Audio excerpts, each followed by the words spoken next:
안녕하세요. 카카오 모빌리티에서 위치 관련 연구 개발을 맡고 있는 전상훈이라고 합니다. 영어 이름으로 훈이라는 닉네임을 사용하고 있습니다. 저는 이 영상에서 터널에서 위치를 계산하는 기술을 소개를 하려고 합니다.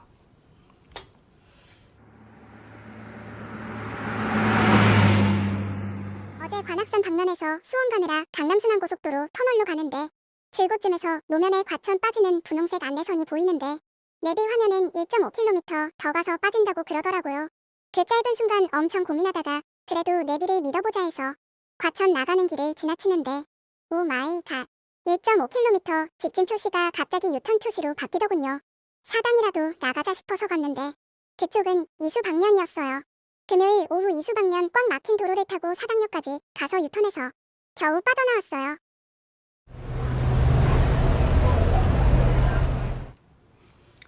이 사연은 강남순환고속도로에서 터널 내부에서 빠져나가야 할 때 빠져나가지 못해서 한참을 돌아가게 된 사용자가 올려주신 글을 조금 각색을 한 것입니다.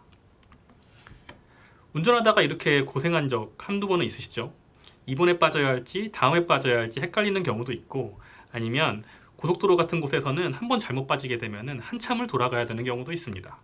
보통은 내비게이션상의 GPS를 잘 보고 위치를 다시 한번 확인하면 되지만 터널에서는 그게 어렵습니다.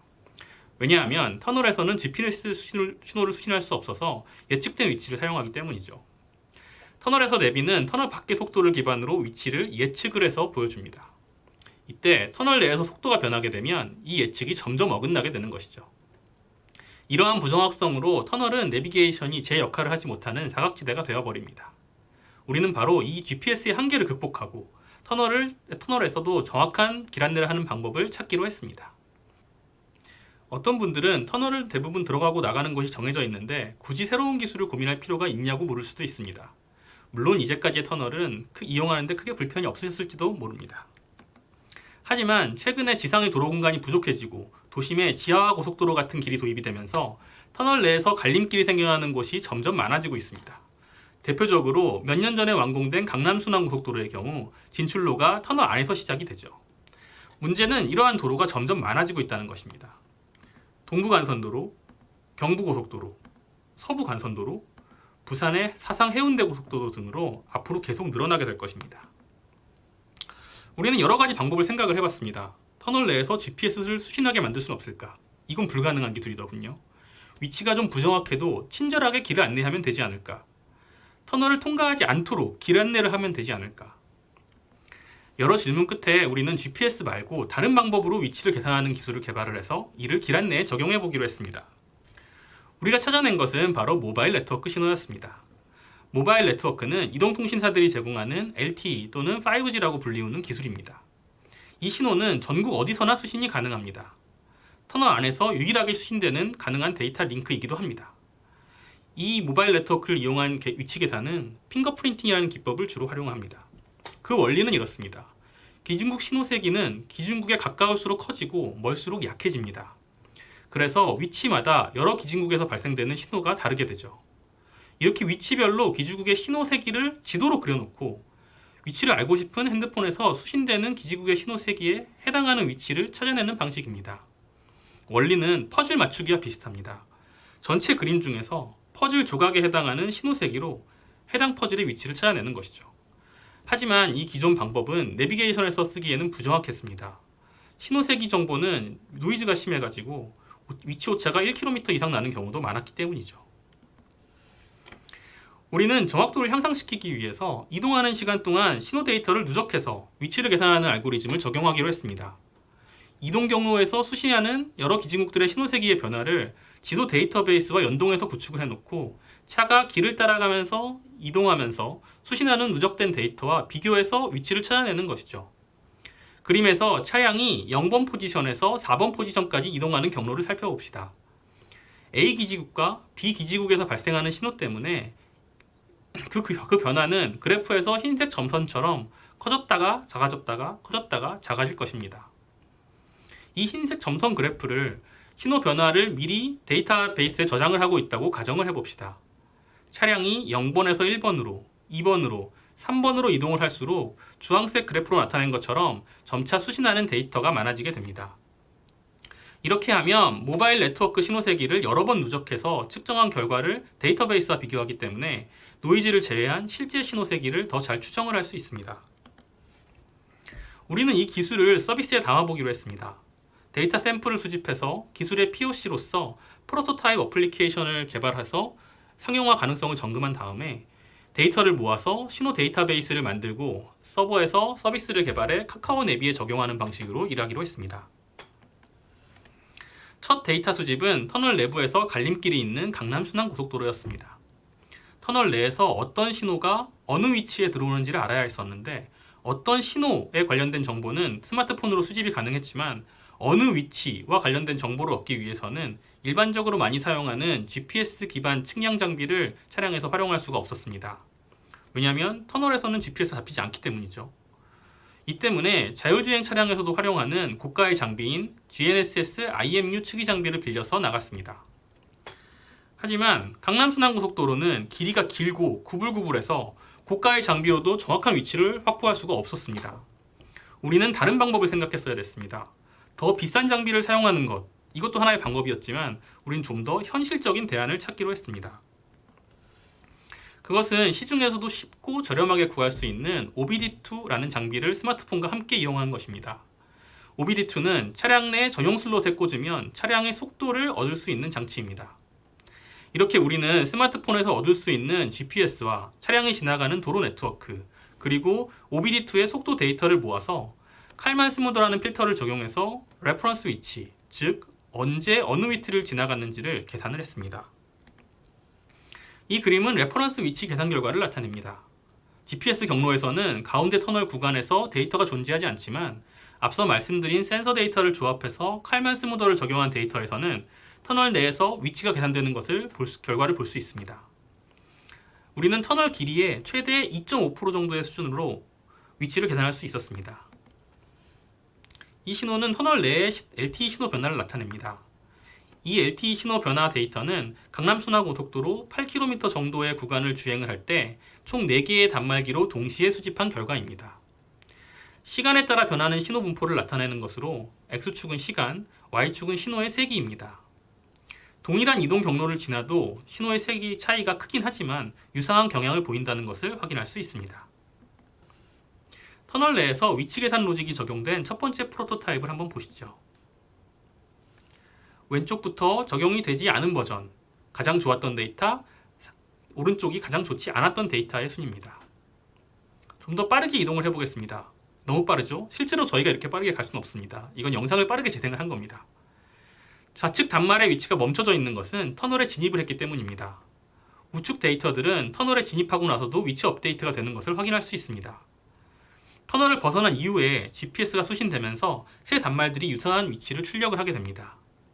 보시다시피 가장 안 좋았던 맨 오른쪽 결과에 대해서도 터널에서 위치를 계산할 수 있었고 내비게이션에 적용할 만하다라고 판단을 하였습니다.